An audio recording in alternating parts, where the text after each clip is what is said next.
All right, let's dive right into this explainer. Have you ever wondered how a young guy with literally zero formal education grew up to navigate the absolute deadliest crisis the United States has ever faced? Today, we're tracing the incredible, highly unlikely rise of a man who basically changed the entire course of American history, Abraham Lincoln. We're going to break down the timeline, the intense tragedies, and the triumphs, using the historical record to see exactly how he managed to hold a fracturing country together. Picture this. It's 1828. Lincoln is just 19 years old, working as a simple boat hand, and he visits a big city for the very first time. But those grand sights of New Orleans, they were totally overshadowed by a horrific reality. He watched human beings dragged from ships in chains and sold like commodities for cash. And this singular, haunting experience in that slave market gave him a lifelong driving motivation. He realized right then and there that to stop this evil trade, he was going to have to become incredibly powerful. That single vow basically planted a seed that would reshape the entire nation. Section 1. A foundation of failures. Now, we always kind of assume these historical heavyweights just cruised right to the top, right? Not Lincoln. Before he could change the country, he had to survive a staggering, honestly overwhelming series of personal and professional defeats. In 1832, he ran for a state election and lost. Then, he opened a general store, but his partner died shortly after, leaving Lincoln with a massive $1,800 debt. That was so huge at the time, he jokingly called it the national debt, and it took him 15 grueling years to pay it off. But the deepest blow was emotional. In 1835, his first great love, Anne Rutledge, tragically died of typhoid fever. Historical accounts actually note that he wept bitterly under a banyan tree near her cabin, just completely heartbroken. Section 2. A nation divided.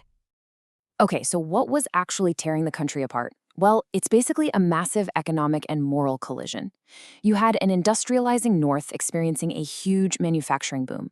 They relied heavily on factory jobs for white labor, and they increasingly viewed slavery not just as a moral wrong, but as a direct economic threat to those jobs. Pitted against them was an agricultural South, totally reliant on farms and plantations. To maintain that economy, the South was utterly dependent on permanent, cheap slave labor, trading basic food and housing for the total deprivation of human rights. This fundamental difference made a violent clash almost inevitable. When Lincoln jumped back into politics to oppose the expansion of slavery, he engaged in these famous 3-hour debates with Senator Stephen Douglas. And visually, it was quite the scene. You've got this towering 6'4" Lincoln facing off against the 5'4" Douglas. But here is the real game changer. A brand new print media revolution. Reporters typed up the debates, sent them instantly via the telegraph, newspapers printed them at lightning speed, and a huge network of trains distributed them nationwide. This technological chain reaction literally transformed Lincoln from an awkward local underdog into this powerful national symbol for the anti-slavery movement. Section 3. The Bookish General. So after his election triggers the secession of 11 southern states, Lincoln is suddenly facing a massive war. The catch? He has absolutely zero military experience. So what does he do? Well, he basically becomes a bookish general. He realizes his elegantly uniformed generals lack actual combat experience and urgency. So he hits the library. He voraciously read military strategy texts, took direct control of the war effort, and absolutely did not hesitate to fire hesitant commanders like McDowell and McClellan. He even assumed near dictatorial powers to save the Union, authorizing martial law, suspending certain civil liberties without trial, and slapping a strict naval blockade to cut off the South's trade. Amidst all this massive national chaos and the stress of managing a flailing war effort, we really have to remember the human toll here. In 1862, tragedy struck the White House. Lincoln bore the agonizing personal grief of losing his 11-year-old son, William, to the exact same disease that took his first love, typhoid fever. The historical account describes Lincoln locking himself in a room and weeping for hours. Yet, bearing that unimaginable weight of personal devastation, he wiped his tears, stepped back out into his office, and continued to lead a violently fractured country. 22,000. Just let that number sink in for a second. In September 1862, at the Battle of Antietam, that staggering number of rebel and Union troops were killed or wounded in a single day. It remains the bloodiest day in American military history. General Robert E. Lee had attempted a deep invasion into Union territory to capture Washington, D.C., but Union forces narrowly managed to force Lee's retreat. Now, it wasn't a total destruction of the rebel army, but it was a desperate, incredibly bloody turning point in the conflict. Section 4. Emancipation and Victory. That harrowing victory at Antietam was absolutely crucial. It finally gave Lincoln the momentum and the political capital he needed to execute his masterstroke. By issuing the Emancipation Proclamation on January 1st, 1863, he fundamentally altered the purpose of the war. He actually declared, "If my name ever goes into history, it will be because of this act." This document abolished slavery and the rebellious states, and officially allowed black soldiers to join the Union Army, and thousands immediately enlisted. With a single stroke of his pen, Lincoln acted on that bold, seemingly impossible promise he made as a horrified 19-year-old down on the docks of New Orleans. 600,000 lives lost.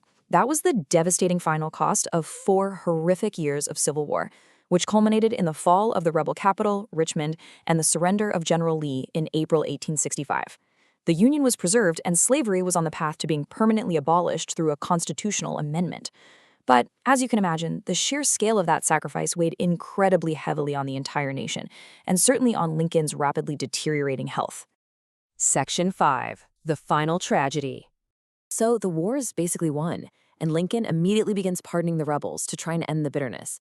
But this is where things get genuinely eerie. According to historical records, Lincoln had a terrifying prophetic dream just days before his assassination. He dreamt he was wandering through the halls of the White House, following this distant, echoing sound of weeping from every room. When he finally reached the East Room, he saw a shrouded corpse guarded by soldiers.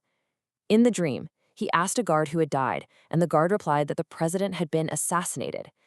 He woke up violently from the nightmare, completely shaken. Which brings us directly to that shocking climax at Ford's Theater on April 14th, 1865. Despite the end of the war, tensions were still dangerously high. So, who murdered Lincoln and why? Well, Lincoln and his wife were attending a comedy play called Our American Cousin.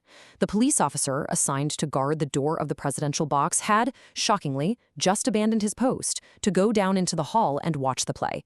Capitalizing on this fatal error, a famous stage actor named John Wilkes Booth, who was fiercely enraged by the South's defeat and viewed Lincoln as a literal tyrant, sneaked right in. He shot the president in the back of the head at point-blank range. Then, in this dramatic escape, Booth leapt 12 feet down onto the stage, shouting out to the audience that tyrants meet the same end and that the South was avenged. Now, you might think the story ends there, but there is this wild, bizarre postscript. Lincoln basically couldn't find peace, even in the grave.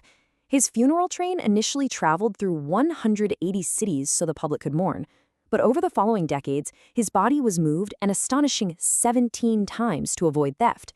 This actually culminated in a dramatic 1876 plot where a gang tried to steal his coffin right on Election Day for a $200,000 ransom, a plot thwarted by an undercover cop, thankfully.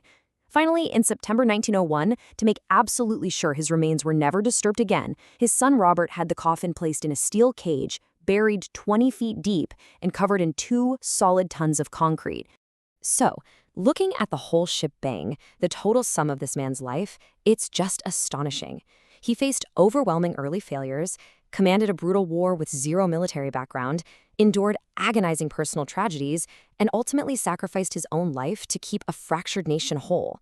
Knowing all of this, was Lincoln a great leader, or was he simply an ordinary man shaped by the incredible gravity of his time? Keep that question in mind as you look for the echoes of his legacy in our world today.